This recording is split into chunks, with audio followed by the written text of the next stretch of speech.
What's going on, everybody? Looks like Justin's on mute. Come on. He's still on mute. Still on mute. He doesn't even know it. Well, Monotone, should you bring in the show then? You should probably bring in the show. Oh, off mute. There we go. My goodness, guys. This has been a hell of a morning for your boy here. We're here, though. We're live. We're cooking. How are you guys? I haven't seen you in, 48 hours? We get Vaughn back on the show here. Yeah, technical difficulties, everything, but we're coming back to you guys with some future money here. Yeah, definitely excited to be here today, man. Hopefully everyone, had a good time during the Derby and our MLB All-Star game. Everyone seems to be enjoying that and had some type of money they won or lost in a bad way from that contest. But, yeah, man, NFL is right around this corner now, so let's get it today. Excited to be here with you guys. Yeah, man. I mean, like you said, it was a good little break, right? We had MLB, we had the All-Star game. It's a good chance to talk some football, right? That's what we all love here. I mean, I know obviously we love a bunch of sports. We talk about them for a living, but football really is that crown jewel. So obviously this is past the prop. It's a prop show, so we're finally going to be getting into those NFL props, which I know a lot of you guys have been waiting for here. Of course, everybody, obviously, even your name, Monotone Football, right? Obviously, everybody wants to see the football picks coming at you guys today. We have our long shots as usual. We have our, obviously, favorite spots of the year for our futures market. We'll have one. I think Monotone's got a long shot in one spot for us, and I believe me and Vaughn got two for you to come at you here. So, without further ado, we might as well kick it off, and I will send it over to Vaughn for the first one here. Let's see if this one comes through for you. Let's see. Can you guys see what I put up there? Yeah, we got it. Mike Evans on the screen, over 1,025 yards. On FanDuel, this is actually up to 1,050 yards now, so it is slightly on the move. Last year, Evans put up 1,035. The year before that, 1,006. If you just go back to his entire career, he's had 1,000+ yards every single season. There's only been 2 times where he's gone under this. He had 1,001, 1,006. But what's really notable, Gronkowski's gone. He's retired. Antonio Brown gone. He's out of the picture. He's now a rapper. Well, still a rapper. And then you got Chris Godwin, who's banged up and going to miss some time. So Mike Evans is like the undoubtedly number one. You heard about Leonard Fournette. I mean, the guy weighs 260. He's doing his best Brandon Jacobs impression right now, heading into camp. So, if you're looking at this team, it's Tom Brady and Mike Evans. Like, those are the undoubtedly best options right now. So, taking Mike Evans over 1,000 yards has been, profitable every single season so far. This number is pretty sharp, but there's no doubt in my mind this is going to close around 1,100 yards and not 1,025 or 1,050. So I'm going to grab the value on Mike Evans right now. Yeah, and if there's one thing you want to look at for some of these guys that could get injured, it's really spike performances, right? And Mike Evans is one of those guys that realistically could put up multiple 150-yard receiving games. Like, we've seen it before. We've seen it in the past. It's not like a prediction. It's in his range of outcomes, right? He can very well have those spike weeks, which is exactly what you need. One, when you have Tom Brady's quarterback, I'm sure you're going to get a couple spike weeks. But two, when there's a possibility of injury, right? He's getting up there a little bit older in age. But like you said, man, Godwin's going to might even start the year missing some time. We're not 100% sure on that yet. But there's going to be plenty of targets to go around. I like Mike Evans a lot this year. I think he's going to be a guy on a good amount of my fantasy teams just because he doesn't carry the name value that some of these top-end guys do. But the production, like you said, has been there over these last couple seasons. It's pretty weird, too, because like Mike Evans last year only had 2 games in the regular season, over 100 yards. But he just was constantly 70, 80, 90, like chunking them out. And the one thing I noticed, too, like everyone probably noticed in the postseason against the Eagles and the Rams, like he was the guy. 8 receptions, 16 targets, 119 yards, 9 receptions, 10 targets, 117 yards. I'm not saying he's going to be doing that every single game this year, but I do think he'll be doing that more than twice during the regular season, especially with no AB, no Gronk, no Godwin. So, sign me up for Evans. Always love the deep threat options here. Like Monotone said, you could probably have like 2 or 3. Every single year, Mike Evans has one of those DFS break the slate games where you got to have them or you're kind of screwed. So I definitely, I just don't know why this is so low. And I think that is also really good to see that we're doing this pretty early. So I think we're going to get a lot of line movement our way on these, because there's some of these lines that even when I looked at Monotone's first one, one of mine, I don't know why it's sitting there, and just like by probably closer to September, you're going to see these lines move 40 to maybe 60 yards on some of these. So I would not be surprised to see this one closer to 1,100 at all. But I have two spots too, so I'll go next here, and then I'll kick it to Monotone after here. But I love this spot this year. I love St. Brown. Obviously, his brother used to play for the Packers, and I think that Amon definitely took most of the talent on that side of the sticks there. So he had 90 receptions last year. Obviously, one of the lowest average depth of targets from qualified receivers. Obviously, that helps with Goff because he is one of those dink and dunk type of quarterbacks there. I think it's going to help out a lot that they're going to get Jameson Williams halfway through the season, right? Obviously, I don't know the exact date that he'll be back and ready to go, but you still got Hawkinson. There's really no reason to see double teams either. And last year, if we think about it, he didn't even really play the first three weeks. 6 catches through 3 weeks was how he was doing to start the season, because he didn't really play that much, and still ended up with 12 over this number. I would not be surprised to see him in that 100 catch mark here this year. I'm all over him for the fantasy portion of stuff. And obviously DJ Chark definitely is still take the top off the defense, give you those underneath routes. I think that was a great pickup by the Lions this year. I think that he's going to have a great year. Obviously DeAndre Swift hopefully will be able to run the ball effectively, let those play action passes work out. I just think this number is about like 8 to 10 targets too low, or catches too low. I really like St. Brown this year because there's really no one competing for that slot-ish spot that he's in. So do anybody have a thought on this one? Monotone, I'll kick it to you. Yeah, I mean, another thing you kind of talk about right here too, like the first round pick, first of all, when he comes in, Williams, right? When he comes in, he'll extend, right? He'll extend it. He'll play on the outside. He's fast. He's so fast, right? A lot of the comps were Tyreek Hill-esque, So that opens up the middle of the field a lot more for your slot guy. You also got TJ Hawkinson down there fighting, taking up targets. He's going to be in the way. He's going to be a good distraction for St. Brown in that same kind of area of space. You can't even commit all your linebackers to a guy like St. Brown, some of those safeties that are playing a little bit closer to the line of scrimmage, because they got to worry about Hawkinson too. This number kind of surprised me. It feels a little bit low, like you mentioned, only played a little bit those first couple weeks. And I think you perfectly said it. I would much rather play catches than yards, 100%.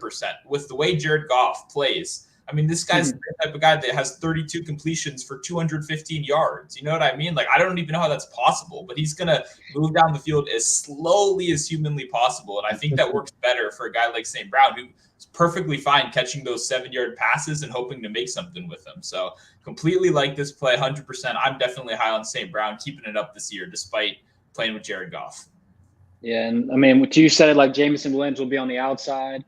St. Brown did so well being in the slot last year. He had the 6th most slot snaps of any wide receiver, 488 of them.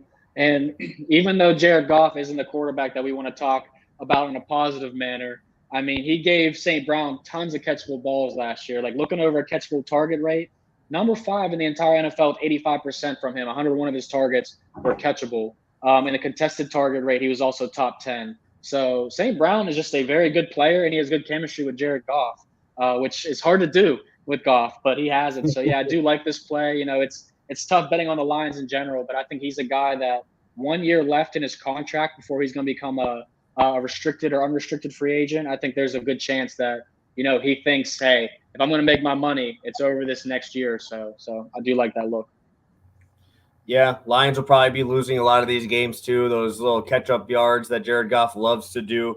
And kind of talking about what Monotone said, he had a game with 9 catches for 91. The next game was 8 for 73.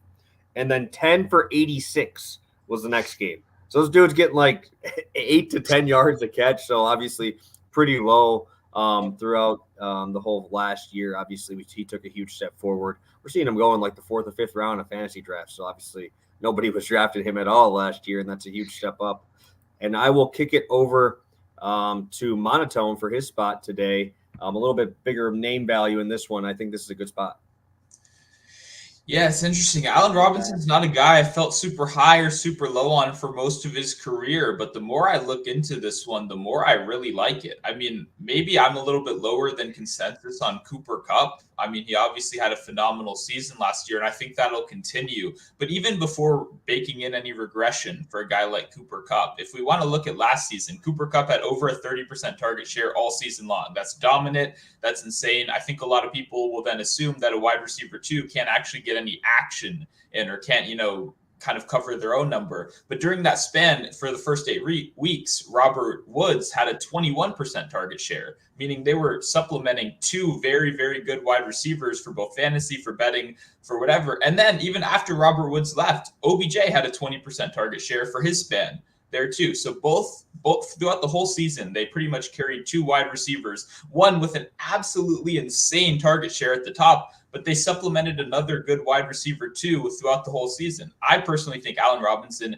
is better than both those two guys. OBJ at this point in his career, no offense, obviously love the flashy plays, everything like that. Same with Robert Woods at the same point. I mean, Robert Woods was essentially traded for nothing, right? And he was working with a 21% target share for the first half of the season. So for me, Allen Robinson being here at such a reasonable number, 2 of his last 3 seasons are over 1,000 yards. Last season was terrible, but he was playing in a terrible offense. He was injured. He didn't play most of the season. Hopefully he's coming back here with some fresh legs. Like I said, even before the regression for Kupp, I think he gets there. With Kupp having a little bit regression, maybe we still see him at an elite level, 28, 27% target share. That opens up Allen Robinson's ceiling a quite pretty large amount. Not even to mention, Matthew Stafford is by far the best coach or quarterback he's working with. And this Sean McVay coaching staff is now the best coaching staff he's working with. So before I even looked at anything for the show, I didn't have very strong opinions on Allen Robinson, but I think I do now. I'm really liking kind of the safe floor he has, but also a little bit of sneaky upside he has as well.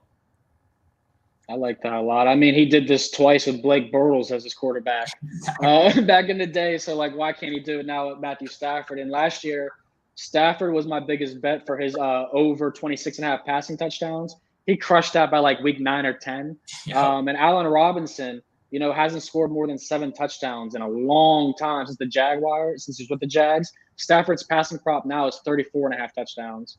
So I think just the arrival of Allen Robinson already has people thinking Stafford's MVP type candidate. Allen Robinson's going to open up a lot of the field for Kupp, Higbee, all these other guys. So I like that play a lot.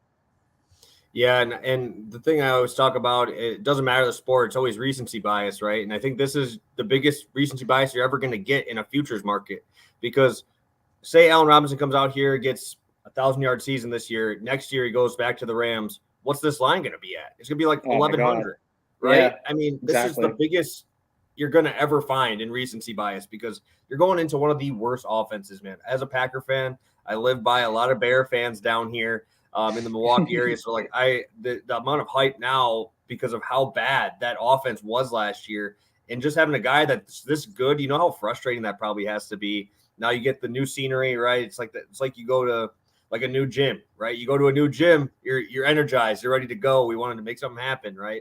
And this is definitely what I kind of expect to see here from Robinson. He's obviously extremely athletic. He was able to do this in double teams in Jacksonville. So I wouldn't be surprised to see this number get absolutely crushed. And it probably should. Honestly, it should be around 1,000, in my opinion. So we have one more pick for myself and Vaughn, and then we will go into our long shots here. So a guy I like a lot this year as well in a different category. I see Vaughn going to him here today. For this future spot on Mr. Kelce. Yeah, we were trying to say this before. It was kind of tricky saying 1,100.5 yards, but we got it down. A lot of practice for the show. Travis Kelce, obviously, I mean, you can say he's the best tight end in the NFL. I'm not going to argue with you, but a lot of people are going to put him in his top 2 or top 3 no matter what. This guy last year, I mean, expected points per game was second most out of all tight ends. Fantasy, I'm talking fantasy stats right now. Points per game for fantasy. I mean, this guy continues to put them up. 3rd in targets last year with 8.4 targets per game. And now their biggest targeted player is gone. Tyreek Hill is no longer in the Chiefs uniform. So, of course, he's going to take control. You look at Mahomes' other passing options. I mean, we've talked about Sky Moore earlier in the week as a rookie. Sky Moore is obviously going to, be the 3rd receiver probably. We got Marquez Valdez-Scantling, who's going to be a deep option. We talked about he's catching bricks over the middle. Justin made that pretty clear. And then, we got Juju, my guy from the Steelers, who I don't think is going to have, necessarily a huge season. I don't think he's a number one receiver. Look at what he did with Antonio Brown. Look what he did without Antonio Brown. That clearly tells you how Juju Smith-Schuster is as a receiver. So Travis Kelce, guy that's had 1,000+ yards in 1, 2, 3, 4, 5, 6 years straight. I don't see what's stopping him from doing this number once again, especially when you look at some of the teams that he's going to be playing this year. I just think, there's no reason why Kelce can't lead all the tight ends in yards, can't lead the league in touchdowns potentially. So I'm going to be really big on the stock of him. If I'm drafting, a fantasy tight end this year, Kelce's the one guy I would go and reach for. Yeah, no, and I mean, you said there's debate over who's the best tight end in football. That may be true, but there's not debate on who's the best offensive tight end in football, and that's Travis Kelce. I mean, you can argue the Kittle blocking, maybe pushes him over, but Kelce's, consistency on offense, like you said, just 1,000 every single year. Is absolutely insane. And it's on a week-to-week level. It's in the playoffs. He has Patrick Mahomes there. We're obviously all targeting players with pretty good quarterbacks for the most part. No offense, Jared Goff and Amon-Ra. I apologize. Not quite the same. But for the most part, we're targeting good quarterbacks. And that's for good reason, right? You're going to trust Patrick Mahomes to get the ball to his best offensive player. Without Tyreek Hill there, it's pretty simple who's the best offensive player on that team. So, I think Kelce keeps it going. I think injury is probably the biggest thing you got to worry about here. I don't think there's any on the field kind of problem that could slow him down. I think simply, Father Time is his biggest enemy on this one right here. And another thing I'll point out too is the Chiefs have a lot of primetime games this year. Like in the first couple of weeks, they play the Chargers on prime time. They play the Bucks in week 4. They play the Raiders in week 5, the Titans in week 9. Like they're getting a lot of games on prime time, and a lot of them are on the road as well. So, I just think that they're going to have to really trust in their best players, and I think we're going to see Travis Kelce be the best Kansas City Chief, no doubt about it. Yeah, and all I really have to say is you're seeing him go top 10 in fantasy drafts, right? Like that is – for a tight end, like I've never seen that in my life. A guy go in the first round as a tight end, obviously, that is crazy. Obviously, we like to attack anybody that has Mahomes throwing him the football too. So I really like this spot. I'll be talking about him in a little bit as well.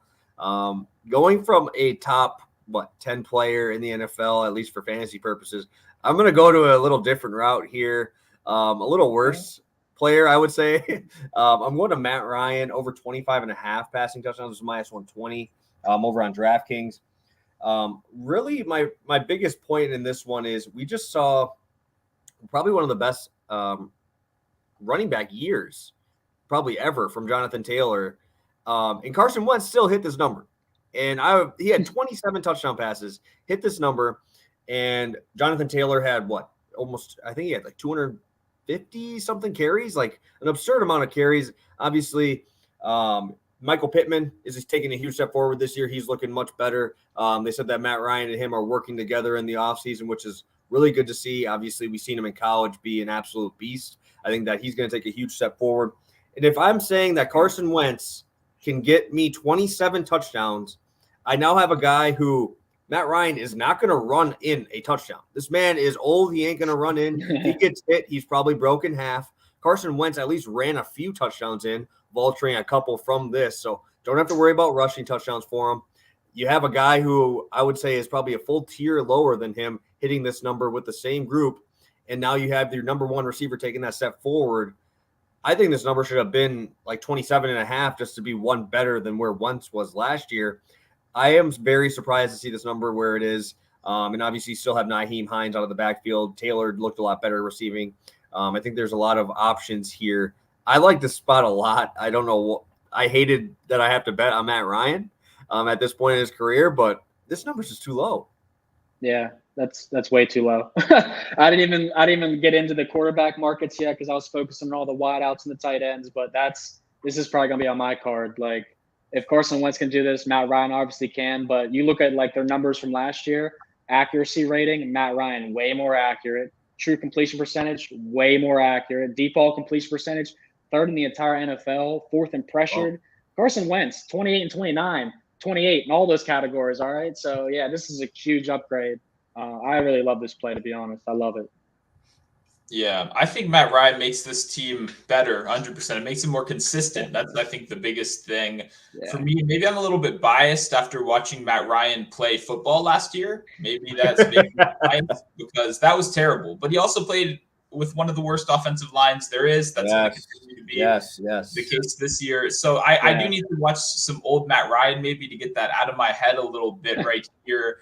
But yeah, to play devil's advocate, I would say father time, like we said with Kelce, is another thing. We don't know how he's going to bounce back from a year just getting sacked all season long. We can assume he's probably excited to play behind this good offensive line. But the other thing for me, too, is the lack of maybe an alpha wide receiver here. I think you could argue Pittman's coming into that role. I don't know if I necessarily agree with you, but I think that's an argument you can make. But I think Pittman's an above average wide receiver. We've got, what's his name? Paris Campbell coming back from injury. I like Paris Campbell, but I like him every year, and then he gets injured in training camp and doesn't play. So I think the biggest concern for me would be, who are we going to throw the touchdown pass to? Or are we just going to hand it off to Jonathan Taylor 80,000 times when we get in the red zone? Because I think there's a possibility that, that happens, right, with how good he was last season. Yeah, and the only rebuttal is I believe they're talking about this Pierce guy being an absolute beast. I've been reading up a lot of that stuff on him when I was looking at this play. They've been hyping him like crazy. So he must be having some pretty insane workouts there, showing some stuff off. And also, yeah, you just talked about dude, Atlanta was like one of the worst pass blocking teams I've ever seen. Yeah, and now he's going to a top 5 line here. You have Quentin Nelson. That's all you really need to know. This man's an absolute monster on the line there. So that is a huge upgrade. I mean, Matt Ryan, I'm not going to say – he took him to the Super Bowl, didn't he? He found a way to get there behind himself there, and obviously last year played without Ridley. So he really didn't have an alpha there for a lot of the games either, and still was making Kyle Pitts a 1,000-yard tight end guy. So, I mean, there's a lot of similarities to last year. It's just now you have a run game and an offensive line. I'm going to cross the fingers and hope he can go 1 or 2 touchdowns a game here. And now to the best part, right? We get to do some long shots. We get to throw them out there. I will kick it to, let's go to Monotone here. You have the biggest odds on yours, so I will let the people see yours first. Yeah, I'm deciding between Jefferson leading the league in receiving yards at +900 or offensive player of the year is also 20-1. I know there aren't quite the same bet, but I do think offensive player of the year could be, it's better odds. I think the biggest thing is just Taylor, guys like Jonathan Taylor. Could he do the same thing again this year? Christian McCaffrey, Saquon Barkley, all those guys that are running backs, they scare me a little bit. So I'm going to stick with receiving yards right here. I think it's pretty simple, right? I think Justin Jefferson, I don't know if I want to say he's the best. He might be the best wide receiver in football right now. I kind of keep wanting to say he's the best, especially coupled with my Cooper Kupp kind of takes earlier. I don't want to get canceled on here or anything like that. Jefferson, what he's doing, right, with Kirk Cousins in this system, especially in a coaching staff last season and even the year before that everything we've read about it has been extremely negative. I mean, every single thing we've read about that whole Vikings coaching situation where guys were coming to work like unhappy, everyone hated each other. It just seemed like a terrible environment. Yet Jefferson has shown that he's one of the best young players in the game right now. Obviously, we don't have a quarterback upgrade. We still have Kirk Cousins there, but Kirk Cousins is very consistent. He's kind of like Matt Ryan. He may not amaze you. He's obviously not as good in prime time, but he may not amaze you, may not do anything like that, but he'll get the job done. He'll get the ball to his best players, and that's really all he has to do. Now we bring in that Rams, coaching staff that just set up what we saw with Cooper Kupp last season. They were the engineers behind turning Cooper Kupp from an average wide receiver to now the best in football. What are we going to do with a guy like Justin Jefferson, who's already showing he's one of the best in football and now gets a huge coaching upgrade right here? I think the ceiling is just unlimited. I really do think he has the highest ceiling out of any player, even with the quarterback right there capping it a little bit. I think he could just go insane this season. So +900, I'll take my chances right here, 100%. Yeah, I like Vaughn, that. I'll let you take it. I know you're a Jefferson guy. Yeah, I mean, I was thinking about coming on talking about his 1,350.5-yard line prop because I was like, he's crushed this twice already. He's come out and saying he's going to go over that line. He's saying he's going to break the record for a guy coming into his 3rd season, receiving yards, receptions, touchdowns. Like, he wants all the records that the Jerry Rices, the Randy Mosses, these guys have broken already. So if you don't want to play the -110 on his over yards, I think this is the exact way to play it. Not even just yards, touchdowns, receptions. Like, you could sprinkle on all three of those, and I think you have a chance at cashing out at least one of them, if not more than one.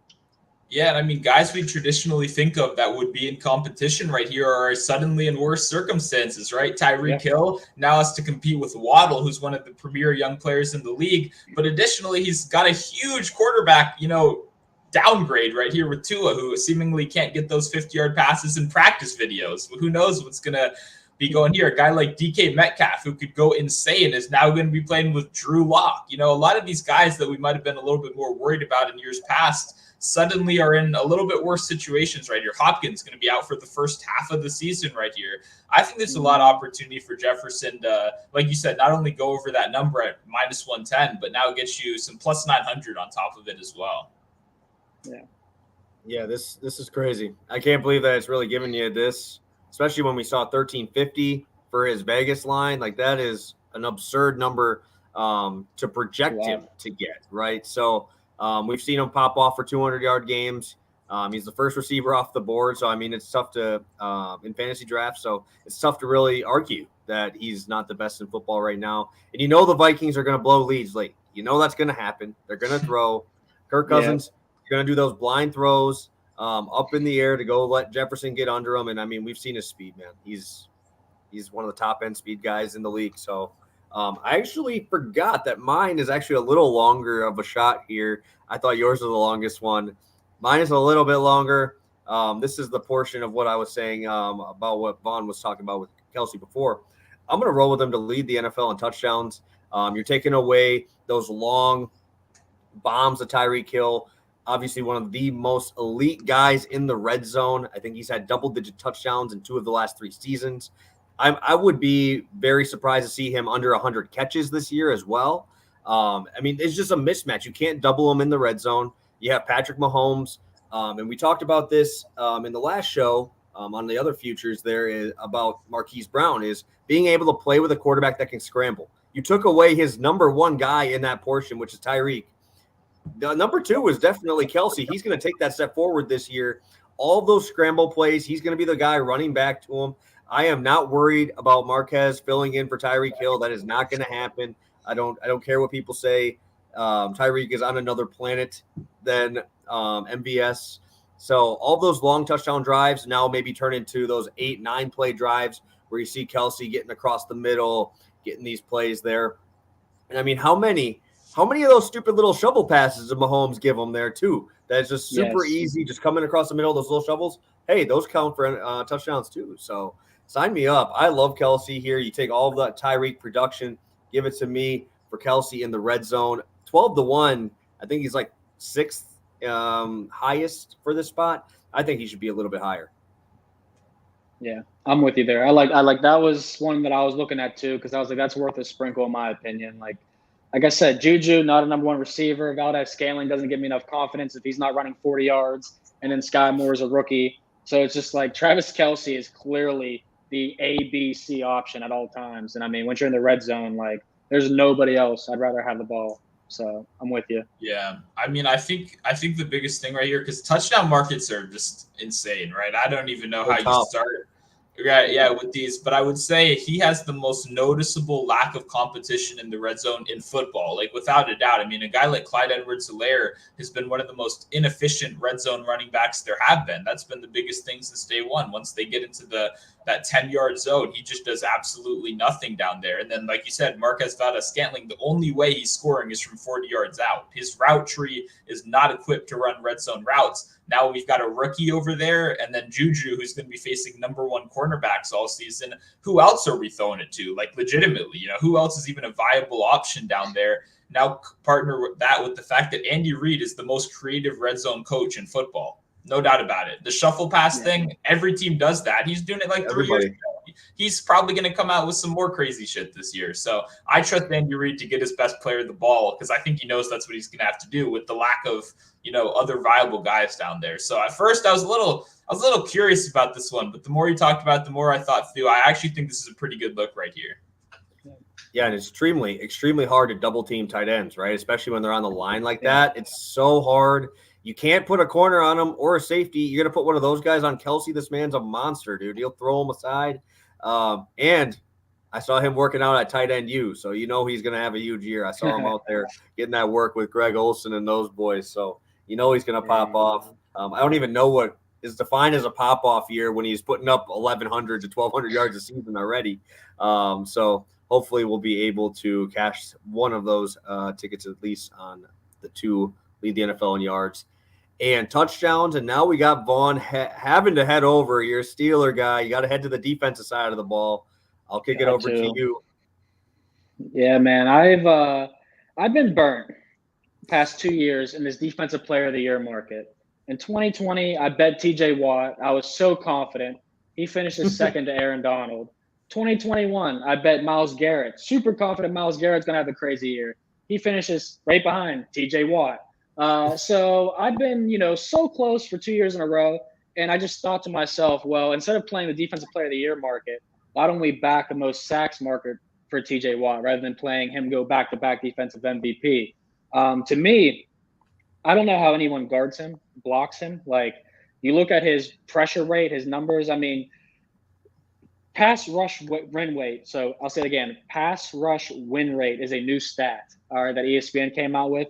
He ranked 5th in that last year. And then if you look at pressure rate among edge rushers, he ranked 1st overall in qualified guys, but 2nd totally because Micah Parsons moved down to that edge. And Parsons is the only guy, in my opinion, that's kind of like, that scares me. That's the other guy that I would hedge this out with, because he's going to play a lot of that edge role now, the D-line, linebacker, come out and blitz. But, I mean, there's not a lot of stats or numbers that you could sit here and back up guys to lead the league in sacks besides watching them and seeing their matchups, the teams they're going against. But, with the Cleveland Browns now, no Deshaun Watson more than likely, no Baker Mayfield. That is sack city right there. Cincinnati Bengals are definitely going to take a step back. Lamar Jackson's a very active guy. And, coming off 22.5 sacks, obviously there should be regression coming. But in my mind, 17, 18 sacks will probably still lead the NFL this season. And I think that he's going to be, right up there, top 3 all season long. So I'll take the plus 600, and I'll probably sprinkle some on Micah Parsons as well. Yeah, I like what you said about the division there too, right? Because Exactly. Yeah, exactly. Not only do you have the without Deshaun Watson, a lot of these backup quarterbacks, they can really take those sacks. But even a guy like Lamar, right, over in Baltimore, if you tackle him behind the line of scrimmage, that's a sack right there a lot of the times, depending on how they grade it. But he's not going to throw the ball away. He's going to run. You know what I mean? He's going to try to make something happen. That definitely opens up more opportunities for sacks right here. I agree with you. I think also Parsons, for me, the biggest thing, they weren't ready for him last year. You can be ready for a new player and they'll still be good. And I still do think he'll be good, but we're going to be ready for him now. The league is going to be ready for what he can do, because I don't think people knew exactly what he could do and at what level. I'm not going to say no, people are just going to suddenly be able to stop him, but we're going to have a whole season to prepare for this guy now. So I think Parsons, for me, is probably not the guy I'm quite as scared of, just because I think the league's going to, sophomore slump. I'm not saying it's going to happen, but I think it could bring him down to earth a little bit. Yeah. And right now, I mean, Lamar Jackson last year took 38 sacks, the most of his career. And he didn't even play a full season. He only had played 12 games. So that line definitely got like a lot worse. And right now it's going to be either Jacoby Brissett or Josh Dobbs as the quarterback of the Browns, more than likely. So like I said, Sack City and the Bengals, last thing I'll say about them, Warren Sharp had a great stat about it, but I believe the Bengals were underdogs in 15 out of 17 regular season games, or something like, or 15 of all their games overall the whole season. And that's not going to be a thing anymore. Like, they're going to be favorites. They're going to let a lot of people down this year, especially being the Super Bowl losers. So, yeah, I mean, the AFC North in general, like, everyone talks about how great it is. I think it's taken a major, major step back this season. Like, it might be like towards the NFC East type status here heading into this season. Yeah, man. And I don't want to go off topic right here, but the Browns got to give my guy Josh Dobbs a shot. Tennessee legend down there. Guy's got an arm, okay? He's been with your Steelers for a while. Not so good ever, but I believe in him still. I called him to be good out of Tennessee. He's one of my guys. It's happening this year. It's coming. He got an aerospace engineering degree So when they drafted him, I was like, at least he'll be able to learn the playbook quickly because he's smart. But nothing else really worked out as well. But the guy is very intelligent, so we'll see what happens. Yeah, I honestly don't know who else would beat him, to be honest. Like, I'm thinking about every top guy out there, and there's there's just no one in a better situation. Both Bosa's, Chandler Jones, Bosa's Aaron gonna have to Donald, beat you in 8 games because that's about how much he plays. Yeah. I mean, they all have huge gaping reasons why I wouldn't take them. Where TJ Watt, there's I can't really point to a spot on why I don't like it. So, and he's a Badger too, so he's gonna be grit. He's gonna be gritty. Yes. Perfect. I don't know if I saw any questions in there. I saw a couple guys in the comments drop in better lines at other places. I believe they said that you could find that Mike Evans one, maybe. I think it was 1050 on a different book. So that was good to see. Obviously, we already seeing some movement in our direction there. So we cooked through this one. That was actually really, really fast. So we can go through a quick recap here. I'll throw them to Monotone here first for our recap.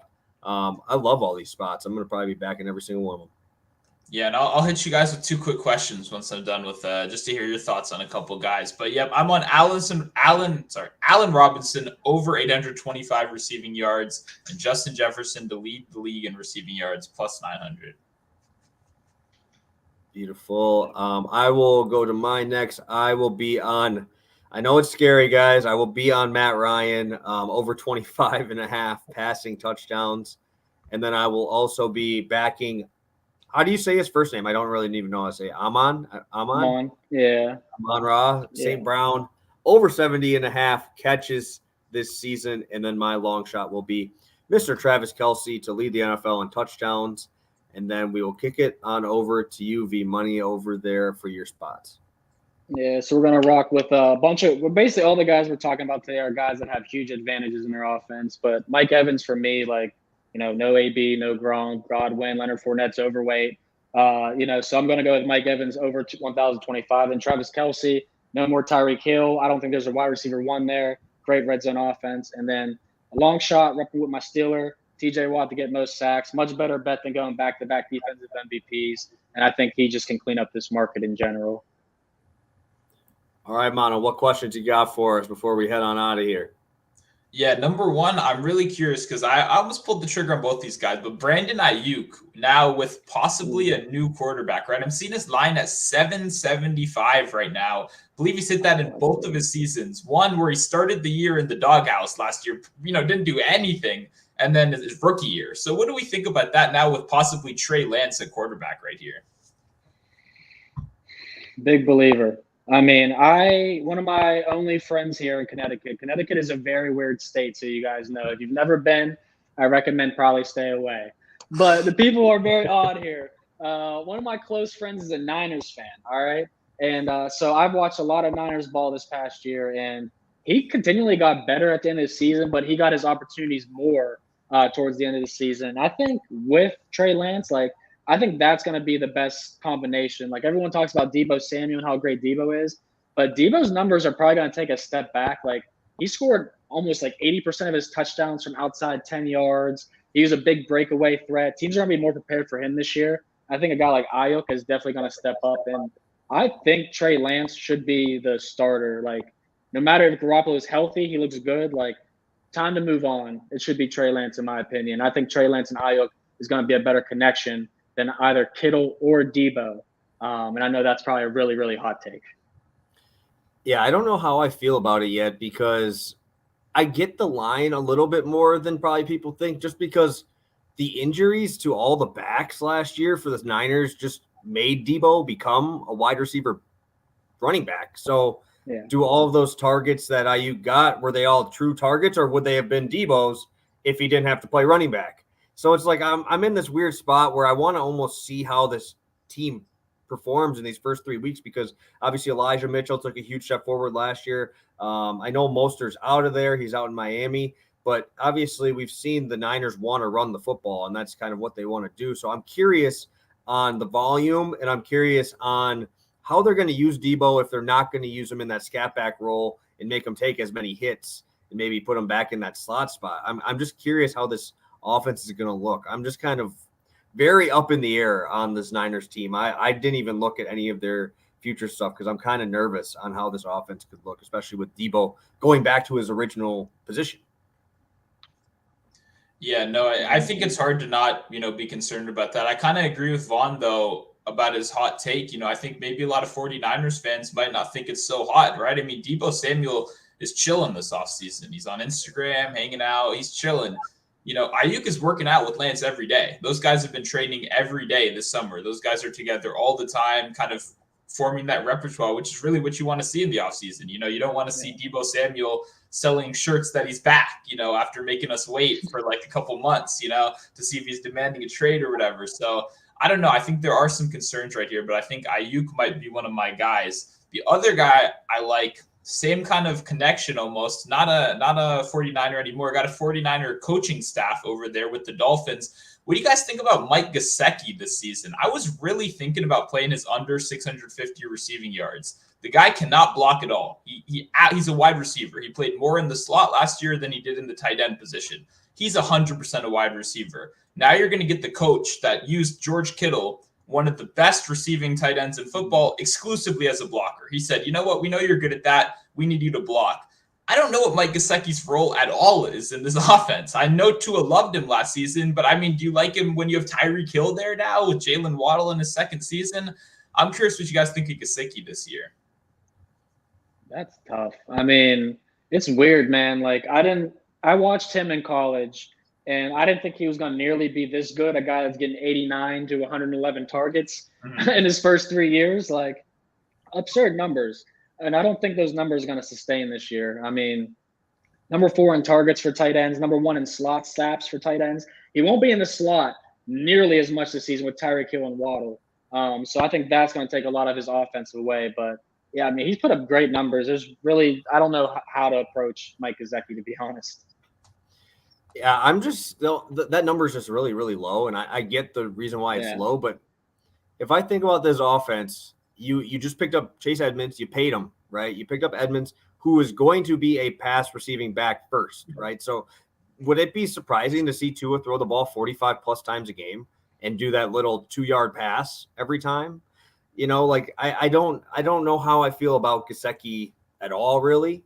So I definitely I'm kind of just on the edge of that one. Obviously the Tyreek Hill stuff obviously helps out that bet, but that's just such a low line. You said it was mid 600s.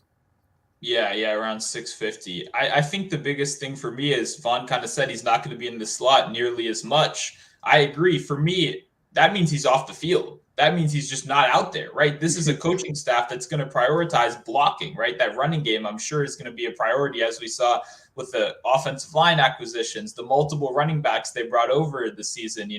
I'm kind of thinking Gesicki could just kind of be thrown to the side almost a little bit, despite, like you said, his kind of amazing, or we don't want to say amazing, very good start to his career as like a young tight end who's kind of stepping in pretty quickly. I just think maybe we're being a little bit spoiled with last season where they had no wide receivers at all. Like they just simply were moving the ball 2 yards at a time down the field. Now you've got Tyreek Hill there. Now you've got a tight end that can't block. I don't know. I'm gonna have to take that under. That was almost one of my show picks, but kind of like you said, there's a lot of uncertainty. We have no clue what's gonna happen over there, so it's a tough one. If you guys don't mind, I'll share you 2 guys that I was thinking of doing the show picks for, and love to hear what you think about them. So we kind of talked about Travis Etienne the pre-show because I was saying how I have him in Dynasty League. I'm super excited for this guy. He looks good. His line for rushing and receiving is at 1,025.5 on DK, juiced 130 to the over. I feel like that's a really good opportunity for him with Trevor Lawrence. The Jaguars are going to be a lot better this year with no Urban Meyer. Of course, him and Lawrence were playing together at Clemson. So James Robinson's still in the picture, but I'm seeing everywhere from beat reporters that Etienne is ranked over James Robinson. So I'm actually expecting a bigger season from him. And then my fade guy that I was going to go to, I feel like he's going to get traded, man. Ezekiel Elliott. His line right now is 850.5 for rushing yards, which is really low. But at the same time, I'm not playing the over. And then you look at his rushing and receiving, and that's coming around 1,100, 1,200 range. And it's with Tony Pollard coming up, playing a lot better. Cowboys fans love him. He's a great third down back. I mean, I just think let's fade Zeke more than likely. Him and Christian McCaffrey are two guys like I am not betting the overs on. Yeah, that's tough. I mean, Zeke, yeah, that's just, yeah, I have no clue. I mean, for me, that number kind of begs you to take the over, right? Isn't that what it seems begs like? You to. But I feel like I'm a little bit higher than consensus. Just he was banged up last season. Oh, he looked real bad though at the same time. That's tough. For me, Zeke would have to just be a complete fade. Like you said, could be traded. I mean, could be replaced, like just flat out. Yeah. If Pollard just continues to be extremely efficient, he could just be replaced as the lead back. So I don't know if PBS has anything on Zeke, but for me, that's a stay away, as far away as possible. Yeah, I mean, it's either you take the under or you fade. There's really no other options. You'd have to. I would not be surprised to see him traded. I think that's a great look. I think he possibly could. And you've also seen how explosive Tony Pollard is. I think that's way better for this offense, the way they're trying to move the ball quickly, right? Zeke does not fit that. He is not that fast. Pollard literally showed you on kickoff returns how explosive this man is. I think he had over 1,600 if you count his return yards last year in all-purpose yards. So, I mean, he's a fan favorite already. Everybody likes him. He's kind of in that mold, right? You have CeeDee Lamb on the outside. You're trying to move the ball fast. You got Dalton Schultz, who's a very, very athletic tight end. That definitely fits more of the mold of the Cowboys offense. So I definitely agree. I would definitely lean under. And I like Pollard quite a bit this year. He's going pretty decently high in these best balls that I'm playing over Zeke too. He's pretty damn close to being over Zeke. And I think that I wouldn't be surprised to see them getting pretty close, closer to the season when you start hearing about how Pollard's looking in training camp. But I have one, and you just talked about the Jaguars. I'm rolling with Christian Kirk. I don't care if there's a lot of hype behind it. I am rolling with Christian Kirk, and I don't care. I have him in like 7 of my best ball lineups, dude. I love him this year. I mean, you're going to pay this man. You better give him the ball, right? I mean, obviously that's one way to look at it. But I was looking at his to lead the NFL in receiving yards just to kind of take a peek. It was like 55-1. I'm probably sprinkling on it, man. I mean, they're losing so many games. I don't think he's going to beat Jefferson, but if you're going to give me a 55-1 ticket, bro, I'm going to throw it. I don't care. It's a dart. 55-1, man. I think that probably needs to be like 155-1. I think that's probably where that needs to be. I'm on his over for yards for sure. I'm on his over so for yards. Weird. Like, he didn't even have 1,000 yards last season, man. And he got the bag. Like, it's so weird. His props this year. I mean, if you like Christian Kirk that much, 825.5 for yards and 5. That's what I said. I'm on that already. Like, yeah, I mean, the touchdown thing, he's had 6 and 5 touchdowns the past 2 years. I could see that. But I don't know. I mean, I'll throw some McDonald's money on the 50-1, but yeah. Oh, yeah. Nah. It ain't more than like $10. It's getting, I mean, if I go to McDonald's, I'm spending $10 anyway. Maybe it just make me feel a little healthier that I'm throwing it on a D-Gen sprinkle of Christian Kirk, Yeah. Say $10 at McDonald's. That's a lot of food, bro. That sounds unhealthy. I haven't been to McDonald's, I think, in like a year though. So I mean, I'll be maybe go get like one of those ice cream cones or something. You feel me? No, the machine's down, bro. I was gonna say that's their thing, man. You picked the wrong thing, but hey, I like both these Jags you mentioned. I do. I like Kirk. I mean, what's bigger than the financial incentive right here? Like, you don't pay a guy like that unless he's part of the plan. He's like so obviously part of the plan that I think 825 does feel a little bit low, despite what Vaughn said, where he's never really shown us that he's a wide receiver 1, like, ever. We've never even really seen that, but you could argue he's never had that opportunity. And then just like you talked about ETN, I like ETN right here too. I really do. I think both of these guys are part of a younger team. A lot of people are talking about the Jets as maybe the young and up-and-coming team. I like Trevor Lawrence more than I do Zach Wilson personally. I mean, the winning pedigree's there. And now they have a coaching staff in that looks like it's actually going to set him up for success this season. So I think, like you guys mentioned, this offense could be sneaky successful. And that defense is going to suck, right? That defense is probably not going to be that Jacksonville playoff defense we remember from a couple seasons ago. So, yeah, I think plenty of opportunity to get those yards up. ETN's a guy I want in fantasy. And I haven't decided about betting. I think I'm kind of still thinking like you are, whether I want to go rushing rushing, receiving. I maybe need a little bit more beat reporter, plans on what his role is. Because last year it was supposed to be receiving, but now we've got a whole new kind of staff in, and I think Robinson's done. James Robinson, shout out to him. Won a lot of fantasy leagues for a lot of people. Good story right there. But I think it's probably done for, I wouldn't even draft him ever in fantasy football at this point. No offense to the guy, but I think it's done. No, I mean, and if you just look at how the Jaguars offense is kind of evolving in year 2 with Lawrence, like it's moving more towards away from James Robinson, in my opinion. You like Laviska Shenault, Marvin Jones, Christian Kirk, Evan Ingram, who they signed also.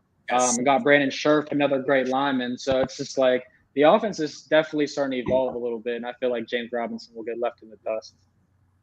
Yep, no Evan Ingram hype though. I can't allow that. That guy's terrible. Let's not do that, okay? I didn't even know he was on this team. I thought he's still in the Giants. I'm not gonna lie, but no, this guy's terrible. Just don't even think about it. I'm just trying to save you guys a couple. Drops a lot of passes. Passes. No, don't do that to yourself. All right, perfect. We hit that 50-minute mark right at our time here. Let's see, Vaughn, you got anything for the people before we head on out here? Heading back into MLB. I know you said you're sticking more towards the football stuff, futures market here still. Where can these guys find you? And what's your closing take or whatever you want to say to the people before we head out? We'll be on Twitter at VMoney Sports. We got a lot of NFL content coming up. I'm going to start doing my all my YouTube videos soon about college football futures and my NFL futures. So all that should be coming within the next 2 weeks. Always excited to be here with you guys and super excited for football. I'm going to leave the baseball stuff to you guys. So, help me build my bankroll back up after I was just destroyed for the last 3-4 weeks. Yeah, no, for me, I might need to quit. If Juan Soto gets traded, I just might need to quit baseball. Honestly. I can't deal with all that. I already watched, and you're a Pirates fan. We can relate on this. I mean, you got O'Neal Cruz, he's fast. He throws hard. That's cool. I don't know. That is cool. I'd rather have Juan Soto than anybody on the Pirates in the last 15 years. But, if you guys lose him, it's straight fade alert for the rest of the race. I might come back baseball betting just to fade the Nationals if that's the case. But yeah, man, I mean, NFL's coming up soon. I'll also be on the college football NFL futures kind of train. I don't know when I'm going to do that. I kind of want to watch September call-ups because my team sucks, so I want to see the young guys. So maybe August needs to be when I take some baseball time off and just go crazy into these college football and NFL futures. NFL futures, one of the sharpest markets in the world. College football, not so much. There's a lot less of us that are betting them. It's really one or so sharp guy that can move a whole line, a team, like half a win, which is pretty crazy. Well, that definitely does not happen in the NFL. So college football, I know a lot of you guys out there are NFL people, but it's a pretty profitable space. Both me and Vaughn do it. And, maybe we'll have to begin some collabs out this year because it's a good market. Yeah, absolutely. College football still haven't had a losing season in that sport. I feel like it's one of the best sports to bet easily. But yeah, if you have player prop markets too, that's where you can make a lot of money in college football. Oh yeah. It's in 4 states though. That's the problem. I put out my tweets and they get 2 likes, and there'd be 8 people like, hey, I can't get this. It's like, okay, well, hopefully it gets better this year though. Every year, it gets better. Hopefully this year. Yeah, I'm playing a lot of DFS ones that give me the college props in there. I did my Stat Hero lineups. I can go head to head with the college props. So that's really the only way I can play those college props. But there's definitely some not as many sharps on those types of plays. So it definitely gives you an edge. For me, I'd just like to say thank you, Vaughn, for popping on here. Hopefully we'll be able to have you on again. I'm sure we will. Again, Pastor Prop will be doing 2 shows a week, probably maybe 3. We'll see what happens during NFL season with our Monday, Wednesday, Friday lineup here. Obviously, very excited to get after that. But before then, we got to head back to the baseball market. Very, very excited for that. Actually ended the All-Star break right before the All-Star break pretty hot. So hoping we're able to keep it rolling here and maybe catch some more hit parlays, huh, Monotone? Oh, yeah. Every day, baby. What, do we start tomorrow or Friday? Tomorrow, there's 3. There's 3 games tomorrow, so we'll be right back at it, getting after it. So thank you guys so much for popping on Pass the Prop with us. Football is coming soon, so make sure you guys subscribe, like the videos, and be ready for updates over on Twitter. You can see our Links right here are where to find us over on Twitter. So thank you guys so much. Apologize for the early technical difficulties, but we'll be coming at you guys again Friday for some player props and some bets in the MLB market before we can get to NFL there. So thank you guys so much. Appreciate you, Vaughn. And we will see you guys soon. Best of luck on your bets. Peace.